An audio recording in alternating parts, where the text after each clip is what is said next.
Silakan Nabila dari Muscat untuk unmute Nabila.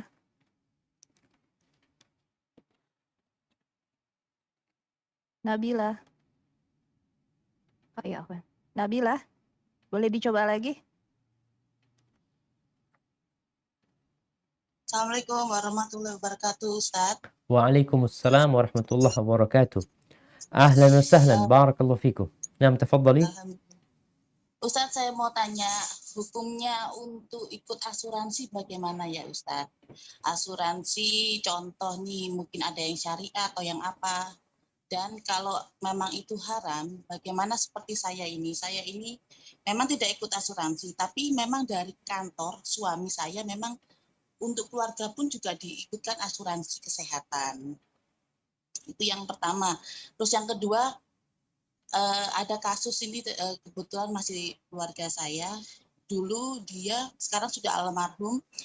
Dulunya dia pada masih hidup, dia ikut kredit yang tidak pakai agunan itu loh, Ustaz. Dan sekarang dia masih sudah meninggal, tapi itu belum lunas. Itu hukumnya bagaimana? Nggak pakai jaminan? Sudah meninggal dia tetap kena dosanya atau bagaimana? Kenapa, Ustaz? Nggak pakai jaminan maksudnya, dia pinjem? Betul. Berarti tanpa jaminan itu loh, Ustaz. Nah, sekarang orangnya ini sudah meninggal. Itu hukumnya bagaimana? Dia masih kecipratan dosa atau bagaimana? Atau sudah stop atau keluarganya harus melunasi atau bagaimana, Ustaz? Sebaiknya. Nah, tunggu sebentar. Apakah memang sudah dianggap lunas dia? Memang belum lunas. Cicilannya belum selesai. Terus keburu orangnya meninggal. Bagaimana, Ustaz? Sikap dari banknya sendiri gimana? Banknya sendiri sudah dikasih tahu bahwa memang yang bersangkutan sudah meninggal. Tapi ya nggak tahu ya, Ustaz ya. Dianggap lunas atau? Tidak dianggap lunas. Harus dilunasin. Iya, barakallahu fiik. Nah, jamaah. Berkaitan dengan asuransi ya, yang kalau kita lihat sekarang hampir menjadi satu hal yang diwajibkan. Tatkala diwajibkan, ya nggak ada alasan bagi kita untuk tidak ikut asuransi, karena itu sudah menjadi kewajiban kita. Dan kita tidak bisa berlepas diri dari itu, maka terpaksa kita ikut asuransi, dan semoga Allah memaafkan kita. Kondisi kedua, tadi perusahaan yang mengasuransikan.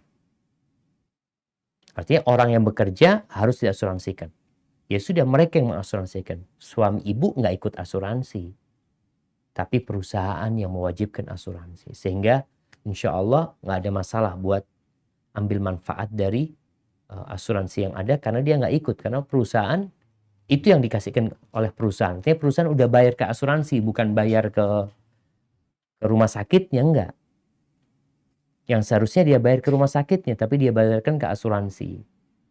Maka insya Allah kalau memang tadi yang dikatakan ibu tidak mengikuti asuransi, tapi perusahaan yang mengasuransikan suami dan keluarganya akhirnya masuk ke dalam sana, insya Allah nggak dapat dosanya karena bukan keinginan ibu untuk melakukan itu.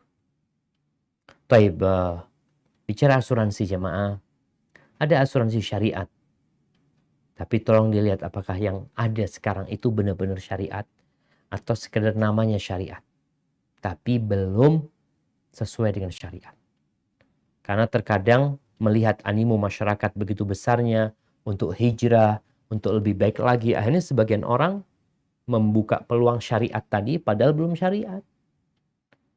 Hadza wallahu a'lam bishawab ya.